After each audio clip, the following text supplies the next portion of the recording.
런던 정경대학교 도시계획학과 강의실은 늘 그렇듯 조용했습니다.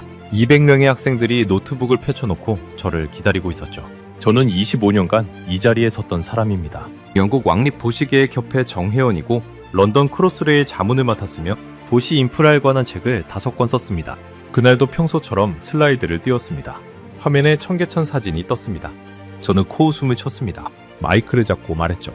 여러분, 이게 바로 아시아식 가짜뉴스의 정수입니다.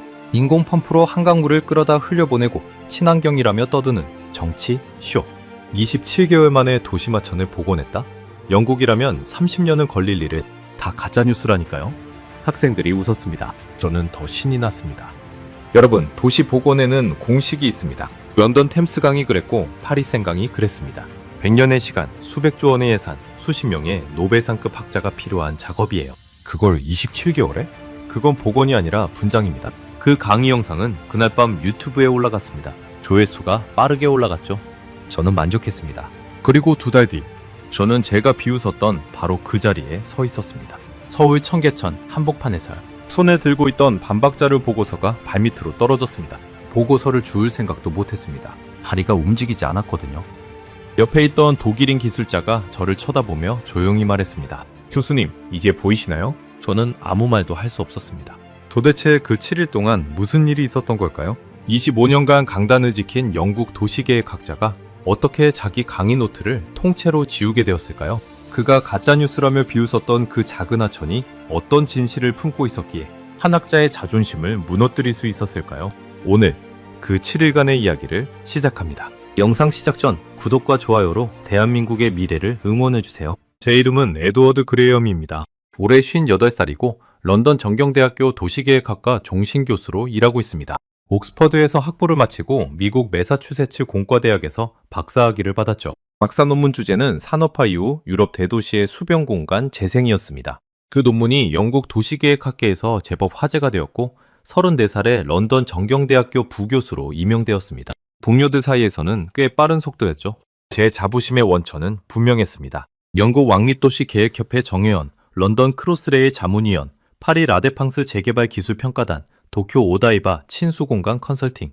25년간 제 이름은 유럽 주요 도시계획 보고서 어딘가에 빠지지 않고 들어갔습니다. 책은 5권을 썼고 그중 2권은 영국 대학들의 표준교재로 채택되었습니다. 제자는 80여 명이 박사학위를 받고 세계 각국에서 교수로 일하고 있습니다.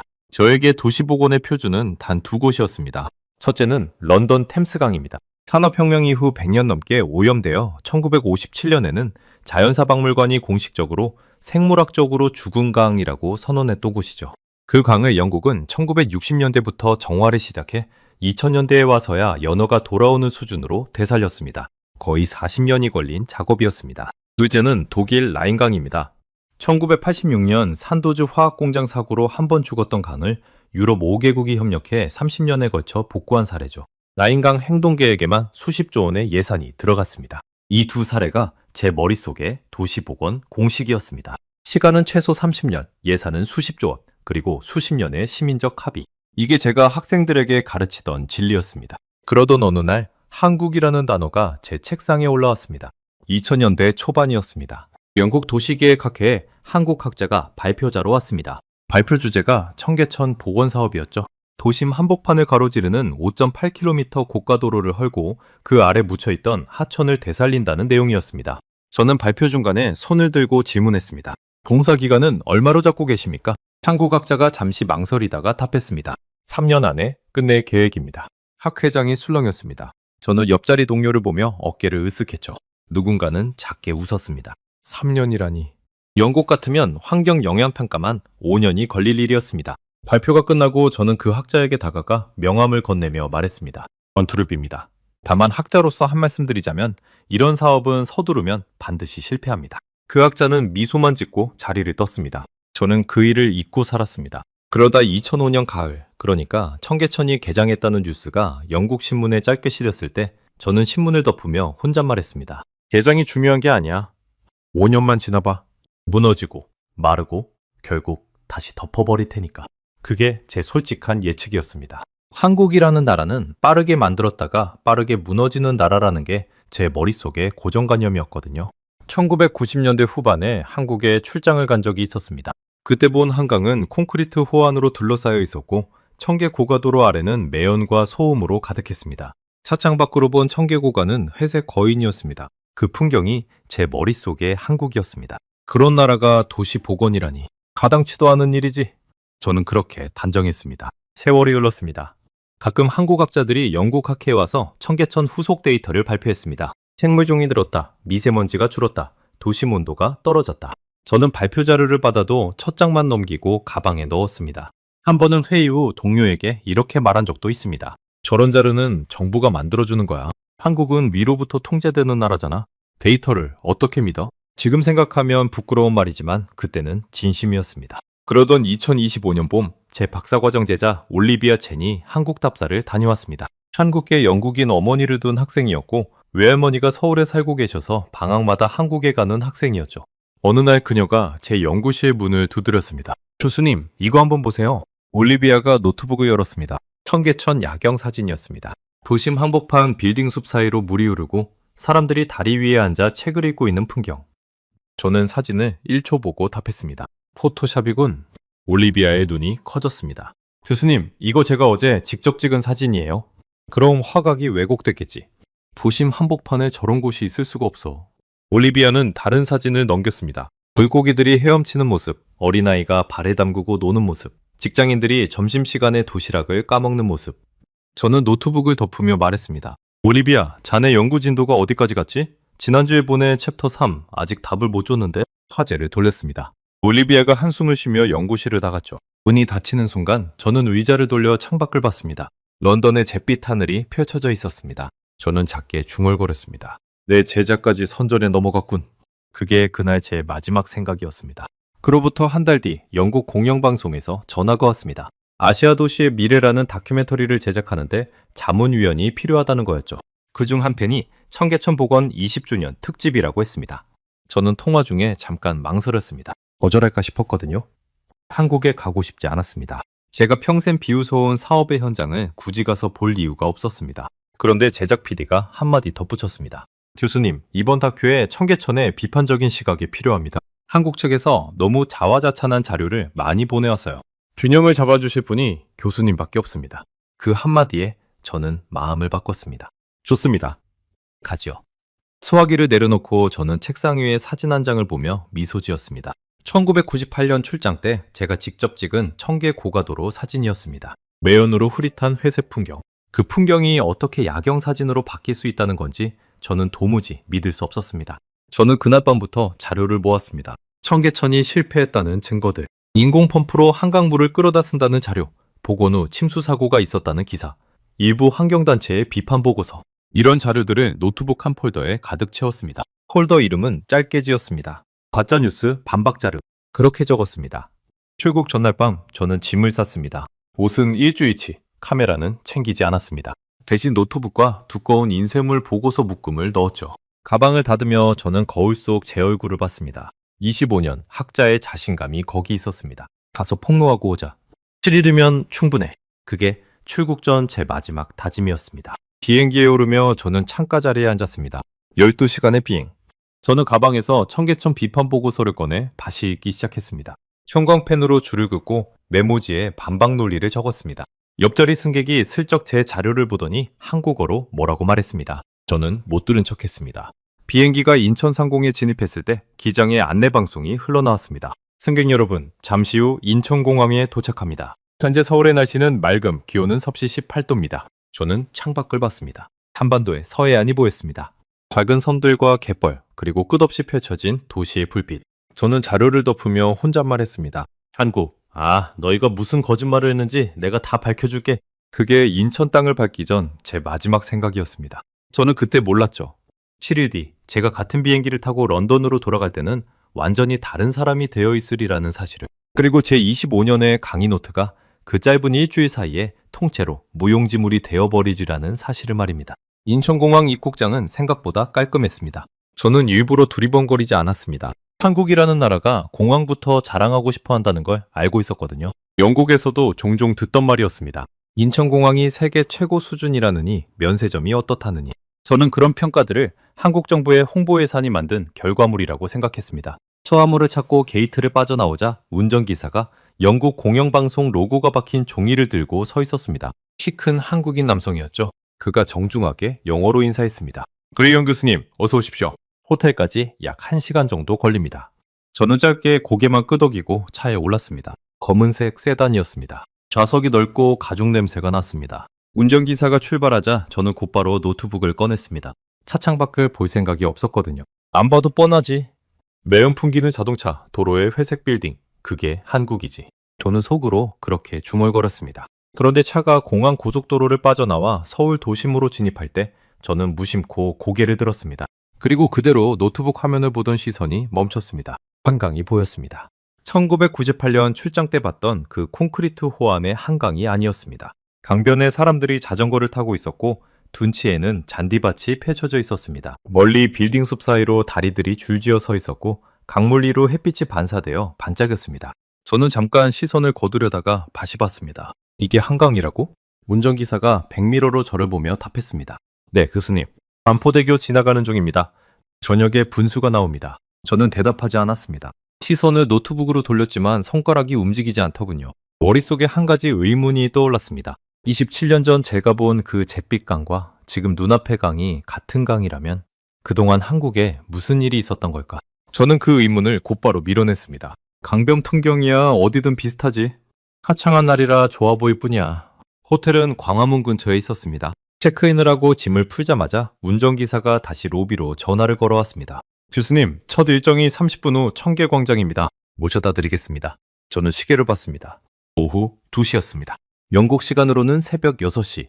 12시간 비행 후 곧바로 일정이라니. 평소 같으면 짜증을 냈겠지만 그날은 오히려 잘 됐다고 생각했습니다. 빨리 청계천에 가서 그 인공하천의 실체를 확인하고 노트북에 반박 자료를 추가해야 했거든요. 차에서 내린 곳은 청계광장 입구였습니다. 광화문 사거리에서 멀지 않은 곳이었죠. 차 문을 열고 한 발을 내딛는 순간 저는 멈춰 섰습니다. 뭔가 이상했습니다. 소리가 달랐습니다. 서울 도심 한복판인데 자동차 경적이 거의 들리지 않았습니다. 대신 물소리가 들렸습니다. 작지만 분명한 물 흐르는 소리. 그리고 그 사이로 새소리가 섞여 있었습니다. 도심 한복판에서 새소리라니. 저는 멍하니 서서 주위를 둘러봤습니다. 광장 한가운데 큰 조형물이 있었고 그 옆으로 사람들이 줄지어 계단을 내려가고 있었습니다. 어린아이를 데려온 부모, 양복 차림의 직장인들, 백팩을 맨 외국인 관광객들 모두 같은 방향으로 걸어가고 있었습니다. 그때 누군가 제 등 뒤에서 영어로 인사했습니다. 교수님이시군요. 저는 마틴 호프만입니다. 저는 돌아섰습니다. 50회 중반의 백인 남성이 서 있었습니다. 키가 크고 마른 체형, 회색 점퍼 차림. 한눈에 봐도 유럽 사람이었습니다. 독일 함부르크 도시 환경국에서 파견 나온 마틴입니다. 6개월째 서울에 머물고 있습니다. 저는 악수를 받으며 잠깐 머뭇거렸습니다. 독일 함부르크 환경국 분이 왜 서울에 6개월째 계십니까? 마틴이 미소 지었습니다. 청계천 운영 시스템을 배우러 왔습니다. 함부르크 알스터강 재정비 사업에 적용할 자료를 모으는 중이죠. 우리 시청에서 정식으로 파견했습니다. 저는 잠시 그를 쳐다봤습니다. 무슨 농담인가 싶었거든요. 독일이라는 나라가 그것도 환경행정에서 세계 톱급으로 평가받는 함부르크가 한국의 한 작은 하천을 배우러 직원을 파견했다고요? 6개월씩이나?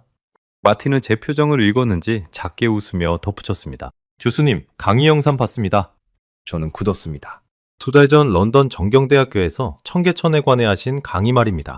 함부르크 시청에서도 그 영상이 화제였습니다. 동료들이 저한테 그러더군요.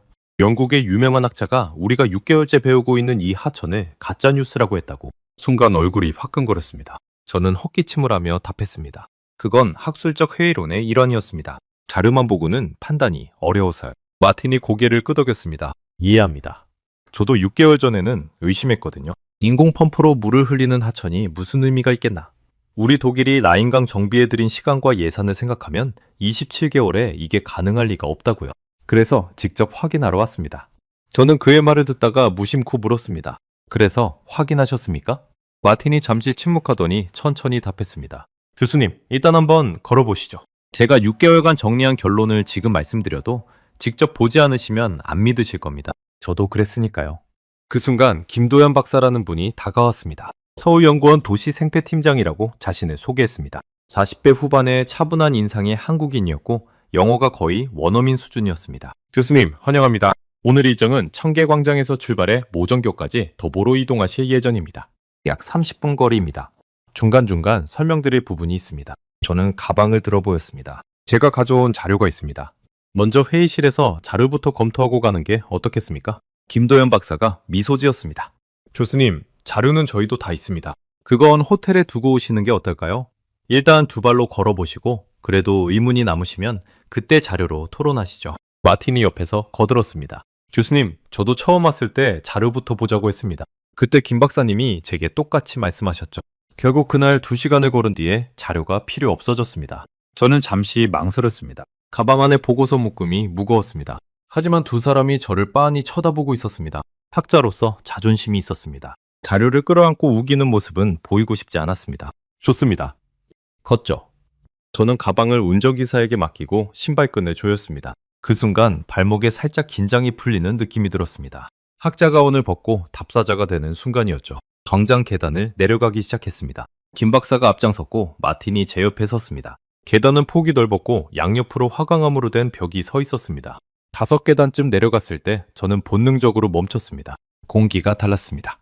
광장 위의 공기와 분명히 달랐습니다. 도심 한복판에서 5m 내려왔을 뿐인데 자동차 매연 냄새가 사라졌습니다. 대신 풀 냄새가 났습니다. 그리고 체감 온도가 분명히 낮아졌습니다. 2~3도쯤 차이가 나는 듯했죠. 마틴이 제 표정을 보며 조용히 말했습니다. 평균 3.3도 낮습니다, 교수님. 도심 평균보다요. 저는 그의 말을 듣지 못한 척 계속 내려갔습니다. 마지막 계단을 디뎠을 때 발 앞에 물이 흐르고 있었습니다. 손을 뻗으면 닿을 거리였습니다. 저는 무릎을 굽혀 물에 손을 담갔습니다. 차가웠습니다. 물이 맑았습니다. 도심 한복판 하천의 물이 맑단 게 믿기지 않아서 손바닥에 물을 떠서 다시 한번 확인했습니다. 손바닥에 작은 알갱이도 기름기도 없었습니다. 그때 김 박사가 옆에 쪼그려 앉으며 말했습니다. 교수님, 잠깐 저쪽 좀 보시죠. 그가 가리킨 곳은 하천 가장자리 작은 웅덩이였습니다. 그 안에 작은 물고기 떼가 헤엄치고 있었습니다. 1마리, 2마리, 3마리. 세려고 했지만 셀 수가 없었습니다. 너무 많았거든요. 키라미입니다. 복원전에는 1마리도 살 수 없던 곳이죠. 저는 물고기를 보다가 무심코 고개를 들었습니다. 그리고 멈췄습니다. 머리 위로 빌딩들이 줄지어 서 있었습니다. 50층, 60층짜리 고층 빌딩들이었습니다. 그 빌딩들 사이로 하늘이 보였고 그 아래 하천이 흐르고 그 안에 물고기가 살고 있었습니다. 저는 그 풍경을 한참 동안 봤습니다. 그리고 속으로 중얼거렸습니다. 이게 가능한 일인가?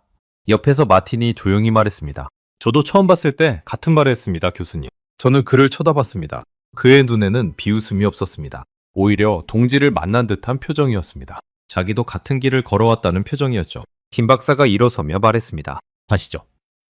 모정교까지는 아직 한참 남았습니다. 본격적인 건 이제부터입니다. 저는 천천히 일어섰습니다. 무릎에 살짝 힘이 풀렸습니다.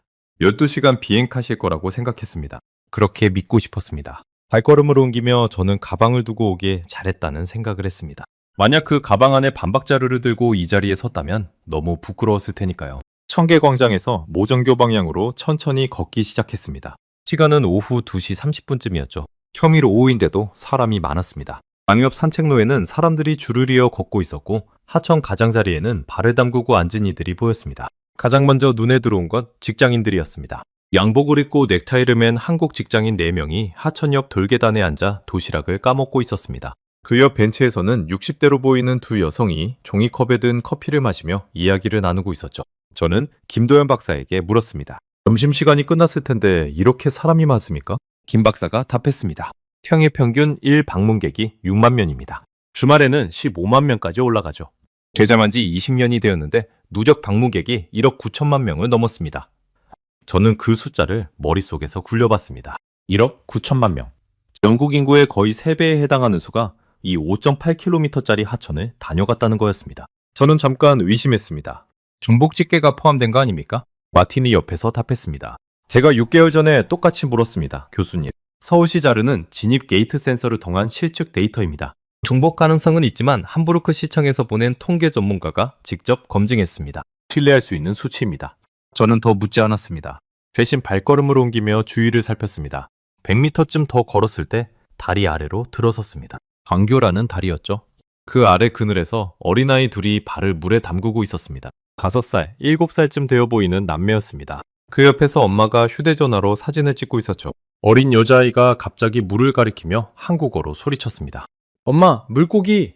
저는 그 소리를 알아들었습니다. 영국에서 한국인 박사과정 제자들에게 몇 번 들어본 단어였거든요. 저는 반사적으로 김 박사에게 물었습니다. 여기 물고기가 산다고요? 정말입니까? 김 박사가 미소 지었습니다. 교수님, 정확한 숫자로 말씀드리겠습니다. 복원전 청계천이 때 서식 생물종은 98종이었습니다. 그것도 대부분이 도시비둘기, 까치 같은 도심 적응종이었죠. 어류는 사실상 0종이었습니다.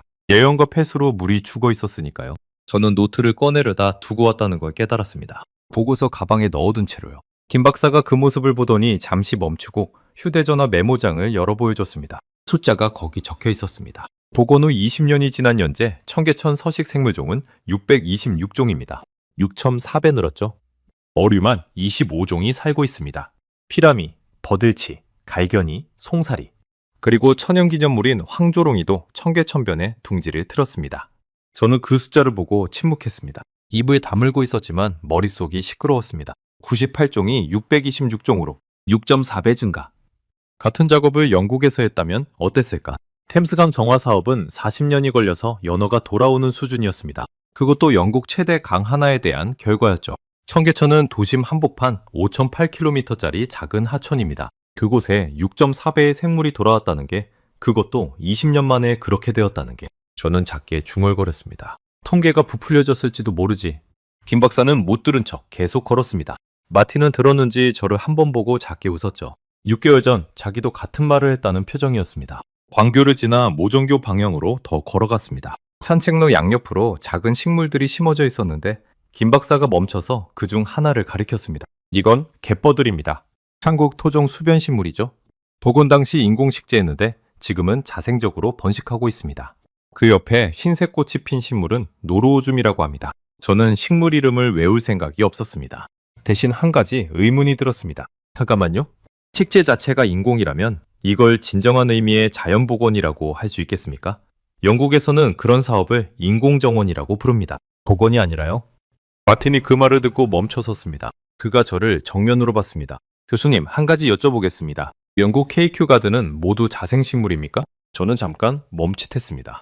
큐 왕립식물원은 영국이 자랑하는 세계적 식물원이죠. 그곳의 거의 모든 식물은 인공식재입니다. 마틴이 말을 이었습니다. 독일 베를린 슈프레 강변도 마찬가지입니다. 도심 자연복원에서 100% 자생식재라는 건 환상입니다. 중요한 건 인공식재 후에 그 생태계가 스스로 자립할 수 있는가, 자생적 번식이 일어나는가입니다. 김 박사가 옆에서 거들었습니다. 청계천은 복원 5년차부터 인위적 식재 없이 생태계가 자립적으로 운영되기 시작했습니다. 지금은 식물종 다양성이 매년 자연 증가하고 있습니다. 저는 입을 다물었습니다. 안박할 말이 없었습니다. 그리고 동시에 부끄러움이 살짝 올라왔습니다. 학자라는 사람이 KQ 가든도 생각하지 못한 채 반박을 시도했으니까요. 조금 더 걸었을 때 다리 옆 산책로에 작은 안내판이 보였습니다. 영어 설명이 함께 적혀 있었죠. 저는 그것을 읽었습니다. 복원전 청계 고가도로의 하루 통행량 16만 8천 대. 저는 그 자리에 멈췄습니다. 하루에 16만 8천 대요? 김 박사가 답했습니다. 네, 복원전 청계 고가는 서울 도심을 동서로 가로지르는 핵심 간선이었습니다. 하루 16만 8천 대의 차량이 그 위를 지나갔죠. 청계천 복원 사업의 가장 큰 반대 논리가 바로 그 교통량이었습니다. 그 차량을 어디로 보낼 거냐는 거였죠. 마틴이 옆에서 말을 이었습니다. 교수님, 함부르크에서 이 데이터를 처음 봤을 때 저희 시장이 한 말이 있습니다. 도심 한복판 하루 16만 대 차량의 동선을 27개월 만에 재편하는 건 행정적으로 불가능하다. 어떤 도시도 못한다. 그런데 서울이 했다고. 저는 그 자리에 잠시 서 있었습니다. 영국에서는 어땠을까?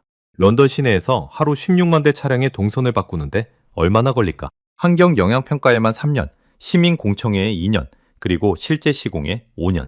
그것도 차량 통행을 완전히 멈추지 않은 채 진행해야 하니 실제로는 더 길어집니다. 영국에서 그런 일을 한다면 최소 15년은 잡아야 합니다. 저는 김 박사를 봤습니다. 교통재편은 어떻게 해결했습니까? 김 박사가 잠시 정리하더니 답했습니다. 3가지 전략이었습니다. 첫째, 대중교통 강화. 도심 진입 버스 노선을 25% 늘렸습니다. 둘째, 외곽 우회 도로망 확충. 청계고가를 대체할 강변북로 진입 차선을 확장했죠. 셋째, 대중교통 환승 시스템. 이때 도입한 게 지금의 서울버스 환승 시스템입니다. 저는 마지막 부분에 멈췄습니다. 서울버스 환승 시스템이 청계천 사업의 부산물이었다고요? 김 박사가 고개를 끄덕였습니다. 청계 고가를 헐면서 발생하는 교통 혼란을 흡수하기 위해 만든 시스템입니다.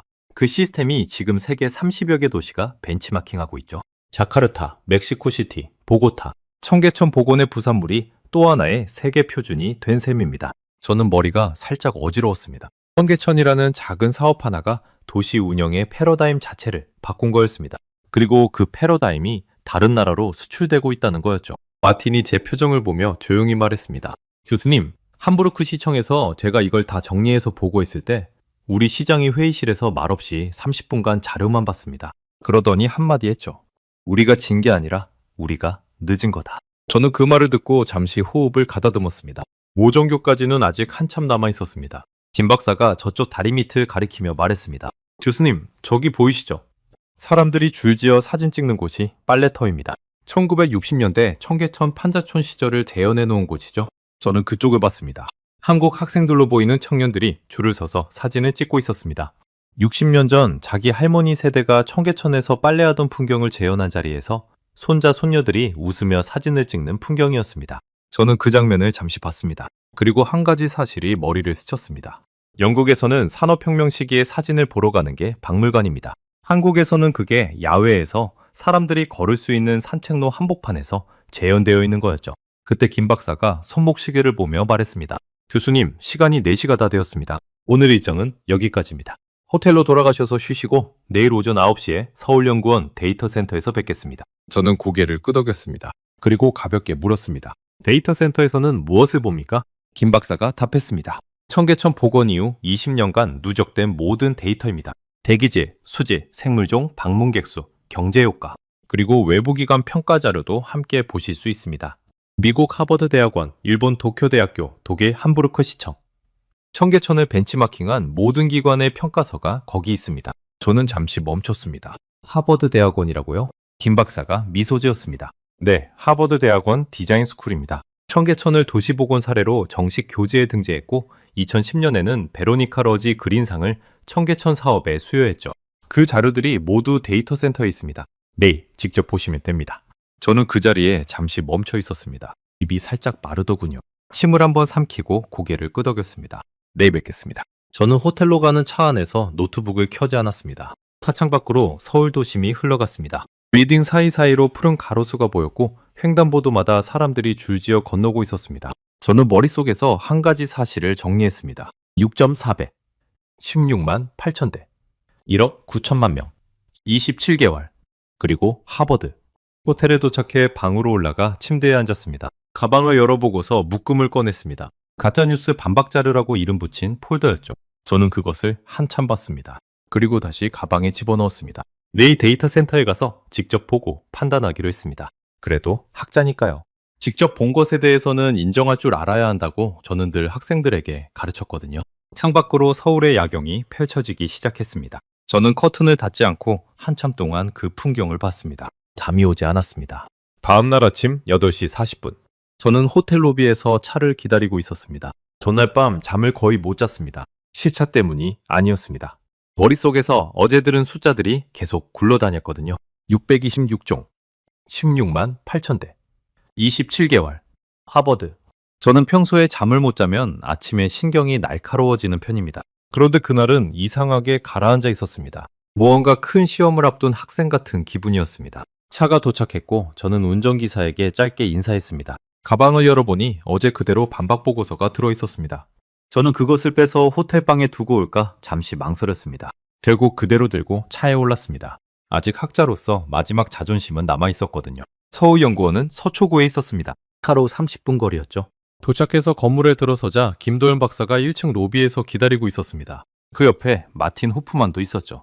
교수님, 잘 주무셨습니까? 김 박사가 물었습니다. 저는 살짝 거짓말을 했습니다. 네, 푹 잤습니다. 마틴이 옆에서 작게 웃었습니다.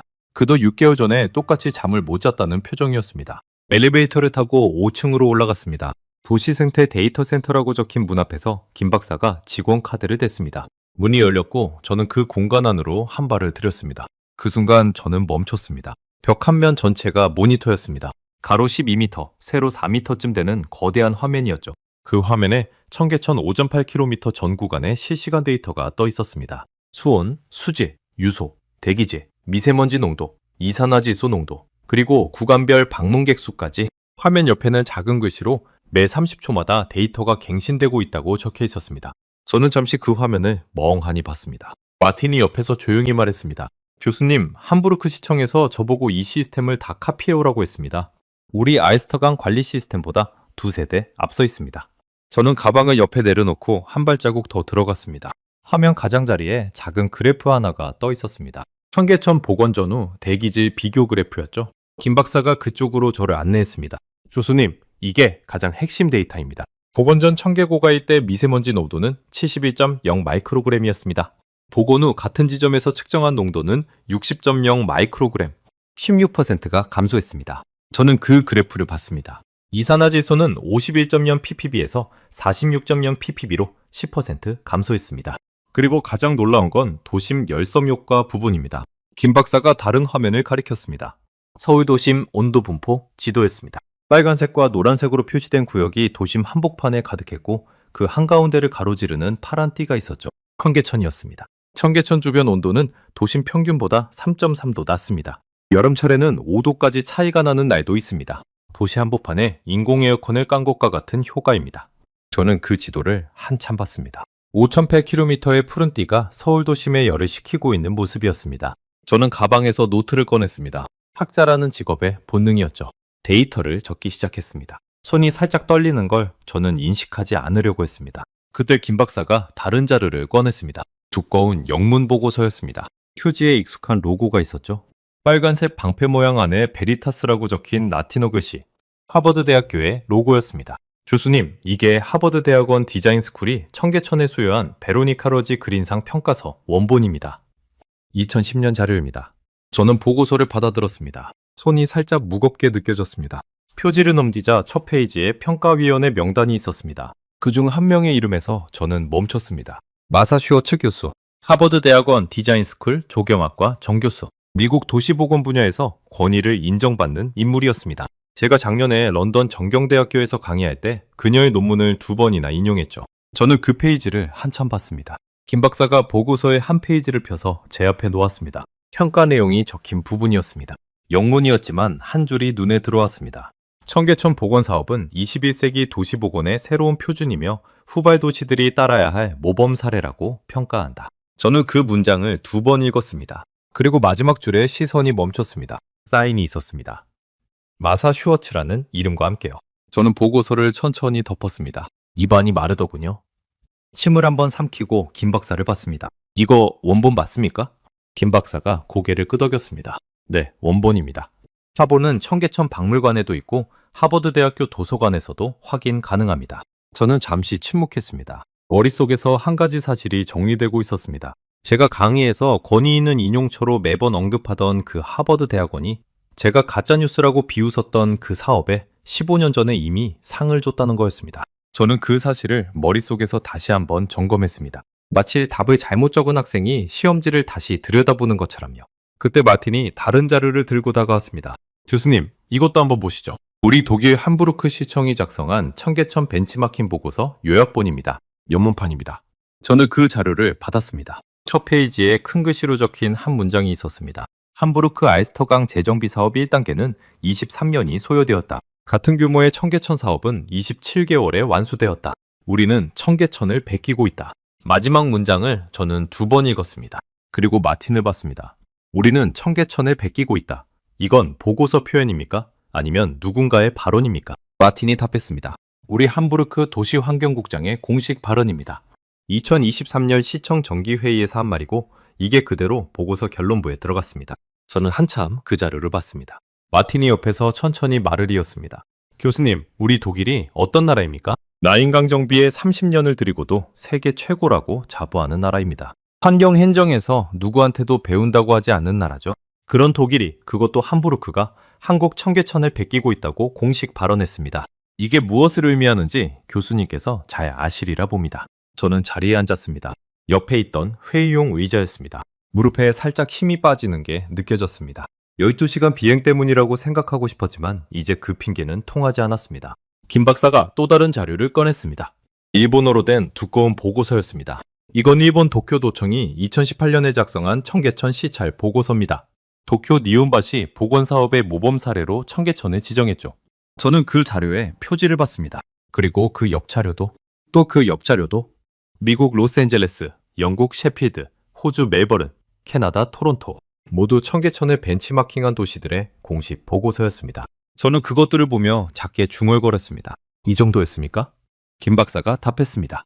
청계천 보건사업은 2005년 개장 이후 현재까지 전 세계 67개 도시가 공식 시찰을 다녀갔습니다. 그중 23개 도시가 자국도시 보건사업의 모델로 청계천을 명시했죠. 영국에서는 셰필드가 가장 적극적이었습니다. 저는 셰필드라는 단어에서 멈췄습니다. 셰필드요?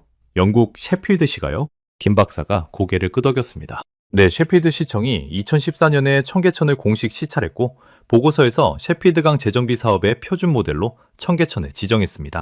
그 보고서가 영국 도시계획 학회지에도 실렸죠. 저는 그 자리에서 잠시 동안 아무 말도 못했습니다. 영국 셰필드시가 청계천을 모델로 삼았다는 사실을 영국 도시계획 학회에서 25년을 일한 제가 모르고 있었습니다. 그건 단순한 무지가 아니었습니다. 그건 제가 의도적으로 외면해왔다는 증거였습니다. 저는 머릿속에서 한 가지 장면을 떠올렸습니다. 2014년쯤 학회에서 누군가 셰필드강 재정비 사업에 대해 발표를 했었습니다. 발표 자료에 분명히 청계천이라는 단어가 있었습니다. 그때 저는 발표 중간에 자리를 떴습니다. 한국 사례를 인용한 발표는 들을 가치가 없다고 생각했거든요. 그게 10년 전입니다. 10년 동안 저는 그 사실을 알 기회가 있었고 그때마다 외면했습니다. 저는 잠시 호흡을 가다듬었습니다. 그리고 노트에 적기 시작했습니다. 셰필드라는 단어를 적고 그 옆에 2014라고 적었습니다. 그리고 그 아래에 한 줄을 더 적었습니다. 내가 외면했던 사실들이라고요. 그때 김 박사가 마지막 자료를 꺼냈습니다. 한국정부 공식 자료였습니다. 청계천 보건사업의 경제효과 분석 보고서였죠. 교수님, 이게 청계천 보건사업의 경제효과 분석입니다. 서울시정개발연구원이 2014년에 발표한 자료입니다. 직관전적 경제효과를 합산하면 최대 23조 원으로 추정됩니다. 저는 그 숫자를 보고 멈췄습니다. 23조 원이요? 마틴이 옆에서 답했습니다. 우리 함부르크에서 똑같이 계산해봤습니다. 알스터강 재정비 사업의 경제효과가 약 18조 원입니다. 23년에 걸쳐서요. 청계천은 27개월에 그 이상을 만들어냈습니다. 시간당 효율로 보면 우리 독일의 약 8배입니다. 저는 8배라는 숫자를 듣고 작게 한숨을 쉬었습니다.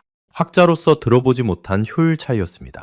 거의 한 세대 차이라고 봐야 했죠. 저는 자리에서 일어섰습니다. 무릎이 살짝 후들거렸습니다. 화면 앞으로 다시 다가가서 청계천 5.8km 전 구간의 실시간 데이터를 봤습니다. 매 30초마다 갱신되는 숫자들. 살아 움직이는 도시의 심장 박동 같았습니다. 그때 마틴이 제 옆에 서며 조용히 말했습니다. 교수님, 한 가지 더 말씀드리고 싶은 게 있습니다. 저는 글을 봤습니다. 청계천은 단순한 환경 사업이 아닙니다. 도시의 운영 철학을 통째로 바꾼 사건입니다. 자동차 중심에서 사람 중심으로. 우리 독일이 그 철학을 흉내내려고 23년 걸렸습니다. 한국은 그걸 27개월에 결정하고 실행했죠. 결정의 속도, 실행의 속도, 효과의 지속성. 세 가지 모두에서 우리가 졌습니다. 저는 그의 말을 들으며 한 가지 사실을 깨달았습니다. 청계천은 작은 하천이 아니었습니다. 한 도시가, 한 나라가 어떻게 미래를 결정하는지 보여주는 거대한 표본이었습니다. 그리고 저는 그 표본을 가짜뉴스라고 비웃었던 거죠. 저는 마틴을 향해 작게 입을 열었습니다. 마틴, 솔직히 말해주십시오. 6개월 전 처음 청계천을 봤을 때 당신은 어땠습니까? 마틴이 잠시 침묵하더니 답했습니다. 부끄러웠습니다, 교수님. 30년 동안 독일이 환경 최강국이라고 믿었던 제 자신이요. 그는 한 호흡을 쉬고 말을 이었습니다. 그리고 두려웠습니다. 만약 우리 함부르크 시민들이 이걸 다 알게 되면 우리 시청이 그동안 무엇을 했냐고 물을 테니까요. 우리가 23년 걸린 일을 한국이 27개월에 했다는 거요. 저는 그를 한참 봤습니다. 그리고 제 안에서 한 가지 감정이 올라왔습니다. 부끄러움이 아니었습니다. 두려움도 아니었죠. 그건 더 깊은 감정이었습니다. 지난 25년간 제가 강단에서 학생들에게 가르친 모든 것이 어쩌면 한참 잘못된 지도였을지 모른다는 자각이었습니다. 저는 가방을 챙겼습니다. 그 안에 들어있던 반박 보고서 묶음을 손으로 만져봤습니다.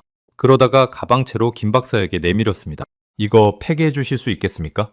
김 박사가 가방을 받아들고 말없이 고개를 끄덕였습니다. 저는 데이터 센터를 나섰습니다. 5층 복도 창밖으로 서울의 오후가 펼쳐져 있었습니다. 빌딩 숲 사이로 작은 푸른 띠가 보였습니다. 청계천이었습니다. 저는 그 푸른 띠를 한참 동안 봤습니다. 그리고 결심했습니다. 오늘 밤 다시 한번 청계천에 가보기로. 이번엔 혼자서, 데이터 없이, 안내자 없이, 보고서 없이 그저 한 사람의 학자로서 그 물길 옆에 서보기로 말입니다. 그날 저녁 8시, 저는 호텔방에서 옷을 갈아입었습니다. 안복이 아닌 편한 점퍼와 운동화 차림이었죠. 운전기사에게는 부르지 않겠다고 말해두었습니다. 김도현 박사와 마틴 호프만에게도 동행을 사양했죠. 오늘 밤은 혼자 걷고 싶었습니다. 호텔 프런트에서 청계천까지 가는 길을 물었습니다. 직원이 친절하게 영어로 설명해 주더군요. 호텔에서 도보로 15분이면 충분하다고요. 저는 지도 한 장을 받아들고 호텔 문을 나섰습니다. 서울의 가을 밤바람이 얼굴을 스쳤습니다. 영국의 차가운 바람과는 다른 느낌이었습니다. 좀 더 부드럽고 어디선가 가로수의 마른 잎 냄새가 섞여 있었습니다. 광화문 사거리를 지나 청계광장 쪽으로 천천히 걸었습니다. 어제 봤던 그 풍경이 밤이 드니 완전히 달라져 있었습니다. 광장 입구에 조형물에 노란 조명이 들어와 있었고 계단을 내려가는 사람들의 실루엣이 부드럽게 흔들리고 있었습니다. 저는 계단 앞에서 잠시 멈췄습니다. 첫 발을 디디기가 망설여졌습니다.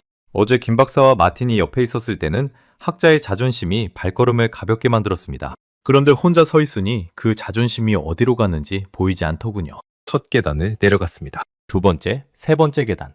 그리고 마지막 계단에 도착했을 때 저는 그 자리에 한참 동안 서 있었습니다. 밤의 청계천은 낮과 완전히 달랐습니다. 다리마다 따뜻한 노란 조명이 켜져 있었고 그 빛이 수면에 반사되어 일렁였습니다. 물소리가 낮보다 더 크게 들렸습니다. 도심의 소음이 잦아든 시간이라 그런 것 같았죠.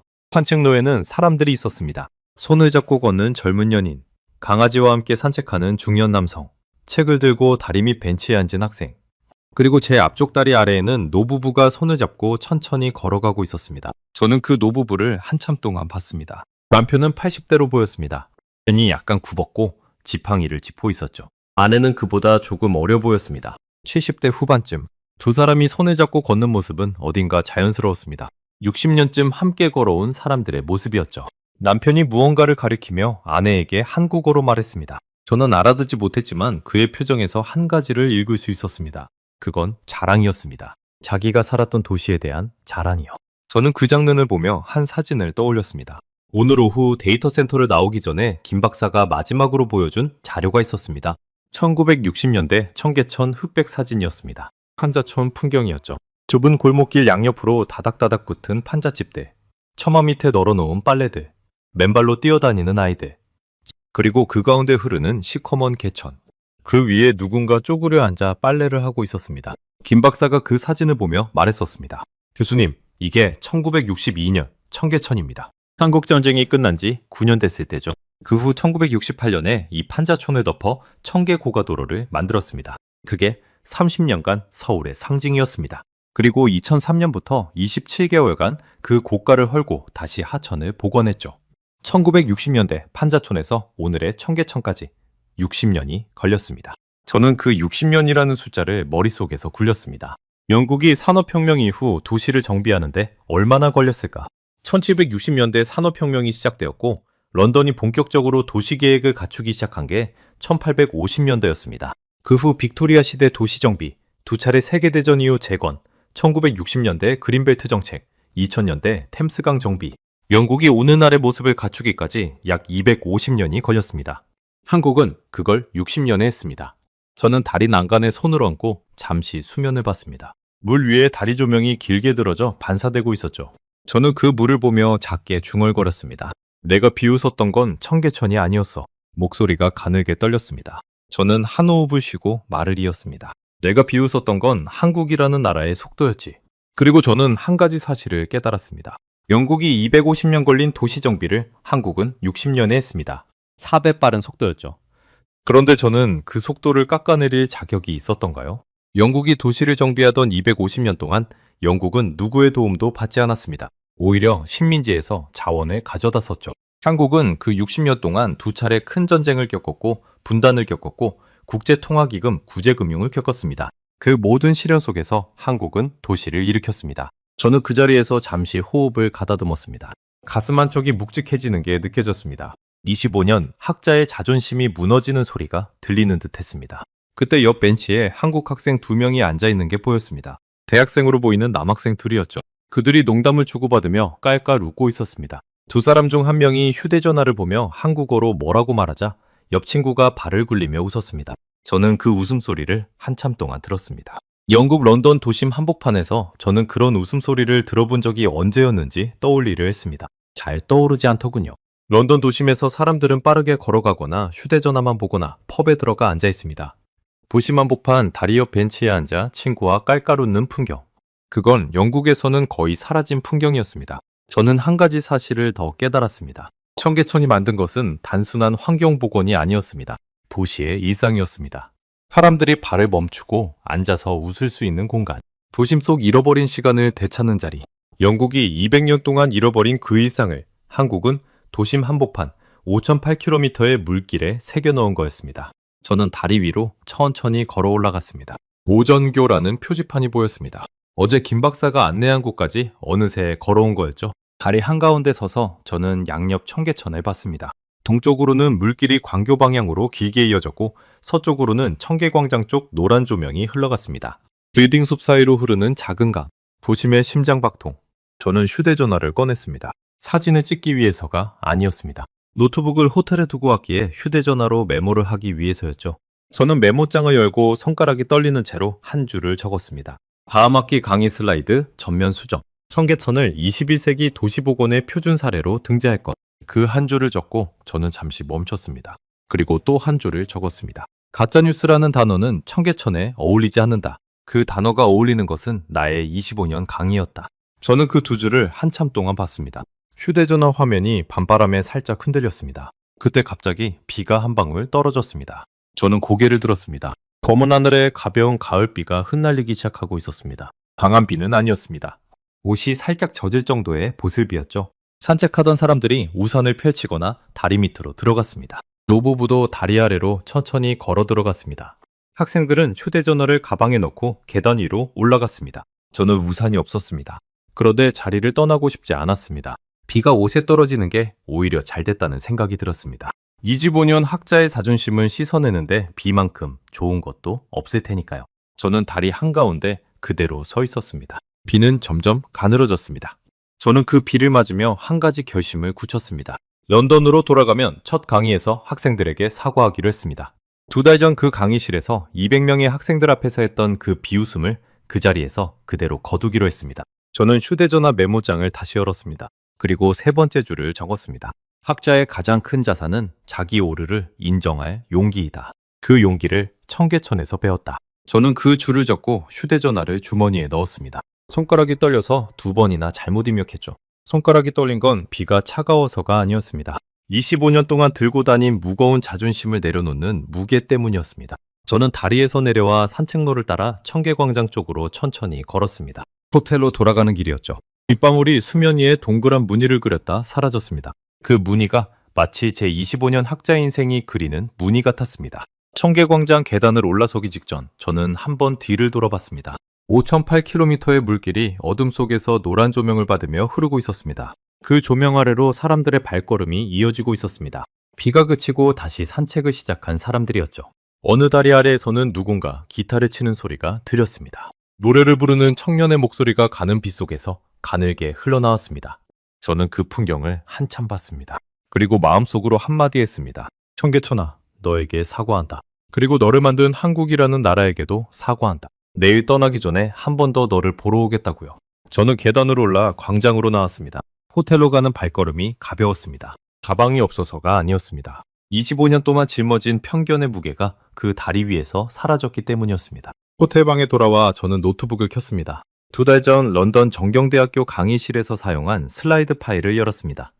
아시아식 가짜뉴스의 정수라고 적힌 페이지가 화면에 떴습니다. 저는 마우스를 그 페이지로 옮겼습니다. 그리고 오른쪽 클릭을 했습니다. 삭제 버튼이 떴습니다. 저는 그 버튼을 길게 눌렀습니다. 페이지가 사라졌습니다. 그 자리에 다음 페이지가 자동으로 채워졌습니다. 25년 가미노트의 한 페이지가 그렇게 사라졌습니다. 그리고 그 자리에 제가 새 페이지를 만들어 놓을 수 있다는 사실이 저에게 묘한 안도감을 주었습니다. 저는 노트북을 덮었습니다. 그리고 침대에 누웠습니다. 그날 밤 저는 12시간을 잤습니다. 25년 학자 생활 중 가장 깊은 잠이었습니다. 런던으로 돌아온 건 청계천에서의 마지막 밤 이틀 뒤였습니다. 인천공항에서 출국할 때 저는 면세점에서 작은 기념품 하나를 샀습니다. 청계천 5.8km 지도가 새겨진 작은 액자였죠. 그걸 비행기 좌석 옆 가방에 넣고 12시간 비행 내내 무릎 위에 올려두었습니다. 런던 히드로 공항에 도착해서 집으로 가는 차 안에서 저는 한 가지 결심을 굳혔습니다. 다음 학기 첫 강의에서 모든 것을 솔직하게 말하기로요. 학자라는 직업의 가장 큰 의무는 진실을 학생들에게 전하는 것이니까요. 비록 그 진실이 자기 자신의 25년을 부정하는 일이라 해도 말입니다. 다음 학기 개강 첫날, 저는 평소보다 1시간 일찍 강의실에 도착했습니다. 2달 전 그 강의실, 같은 책상, 같은 칠판, 같은 좌석 배치. 저는 강의실 한가운데에 서서 잠시 호흡을 가다듬었습니다. 그리고 노트북을 연결하고 새로 만든 슬라이드를 열었습니다. 학생들이 들어오기 시작했습니다. 200명의 학생들이 자리를 채웠고 그중 절반쯤은 2달 전 제 그 강의를 들었던 학생들이었습니다. 맨 앞줄에 올리비아 첸이 앉아 있었습니다. 그녀가 저를 보며 살짝 미소를 지었죠. 무언가를 알고 있는 미소였습니다. 저는 마이크를 잡고 슬라이드 첫 화면을 띄웠습니다. 2달 전과 같은 사진이었습니다. 청계천 사진. 학생들이 키득거리기 시작했습니다. 또 한국을 비웃는 강의가 시작되는 줄 안 거였죠. 저는 한 호흡을 깊게 들이쉬고 천천히 입을 열었습니다. 2달 전 이 강의실에서 제가 한 말을 모두 취소합니다. 학생들이 조용해졌습니다. 다 가짜뉴스라고 했죠? 가짜뉴스는 제가 만들고 있었던 겁니다. 침묵이 길어졌습니다. 강의실 뒷자리에 앉아있던 한 학생이 저도 모르게 입을 살짝 벌리는 게 보였습니다. 25년 동안 종신 교수의 자리에 있었던 사람이 200명 앞에서 자기 발언을 취소하는 장면이었습니다. 그런 일은 영국 학계에서 자주 보는 일이 아니었거든요. 저는 슬라이드를 한 장씩 넘기며 천천히 설명했습니다.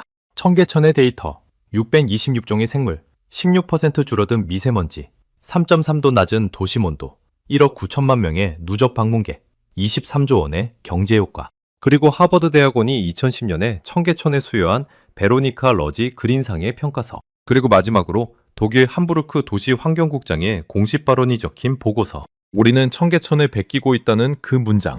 저는 1시간 가까이 자료를 보여줬습니다. 그동안 학생들은 노트북에 받아 적느라 키보드 소리만 강의실에 울렸습니다. 마지막 슬라이드를 띄웠습니다. 저는 한 줄을 적어두었죠. 21세기 도시보건의 교과서는 더 이상 런던도, 파리도, 뉴욕도 아닙니다. 서울 한복판을 흐르는 5.8km짜리 작은 하천입니다. 저는 그 문장을 천천히 읽고 학생들을 봤습니다. 강의실에 정적이 흘렀습니다. 그때 맨 앞줄에 앉은 한 남학생이 손을 들었습니다. 교수님, 다음 학기 답사지가 어디인가요? 저는 그 학생을 보며 짧게 답했습니다. 서울입니다. 순간 강의실에서 박수가 터졌습니다. 200명의 학생들이 동시에 박수를 쳤습니다. 박수 소리가 강의실 천장에 부딪혀 울렸습니다. 저는 그 박수를 받으며 처음으로 학자라는 직업의 진짜 무게를 느꼈습니다. 자기 오류를 인정하는 것에서 시작되는 진짜 무게요. 그날 저녁 저는 개인 사회관계망 서비스 계정에 긴 글 하나를 올렸습니다. 25년 학자 인생에서 처음으로 쓴 공개 사과문이었습니다.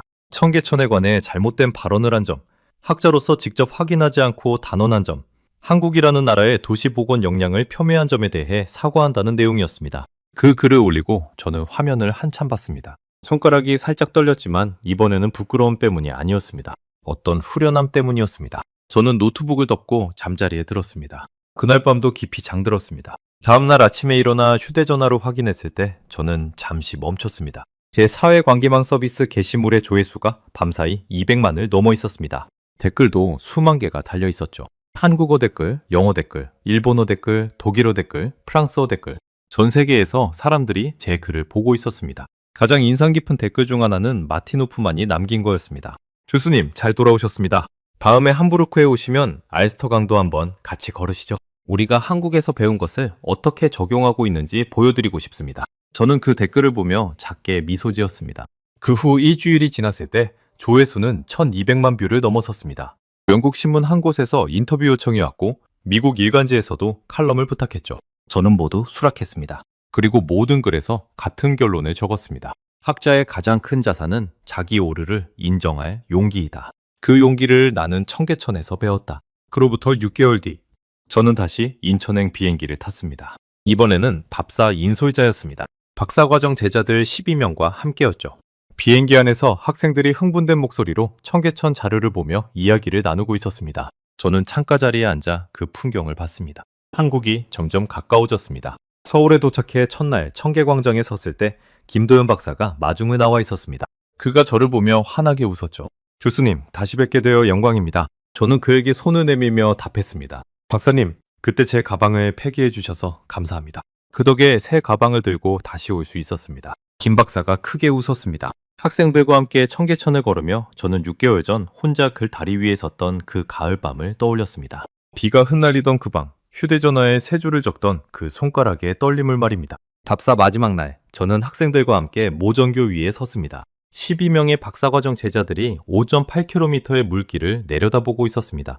학생들 중 한 명이 저에게 물었습니다. 교수님, 이 다리에서 무엇을 깨달으셨나요? 저는 잠시 침묵하고 답했습니다. 한 도시를 만드는 데는 100년이 걸릴 수 있습니다. 그 도시를 다시 살려내는 데는 30년이 걸릴 수도 있습니다. 그런데 한 학자의 25년 편견을 깨는 데는 단 7일이면 충분했습니다. 그게 청계천의 진짜 힘입니다. 학생들이 노트에 그 말을 받아 적었습니다.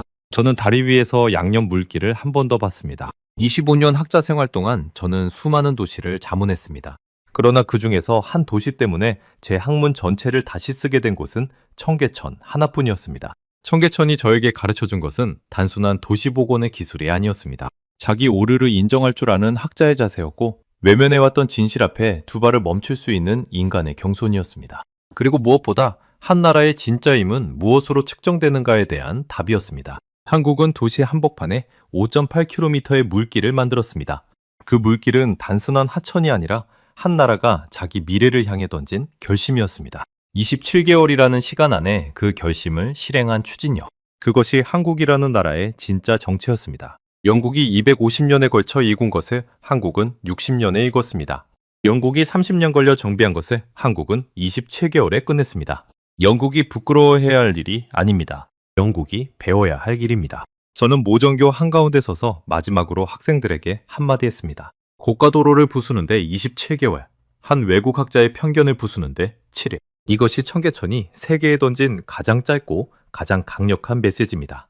학생들이 박수를 쳤습니다. 작은 박수였지만 저에게는 25년 학자 생활 중 가장 의미 있는 박수였습니다. 저는 다음 시간에도 전 세계를 놀라게 할 대한민국의 이야기로 다시 찾아뵙겠습니다. 감사합니다.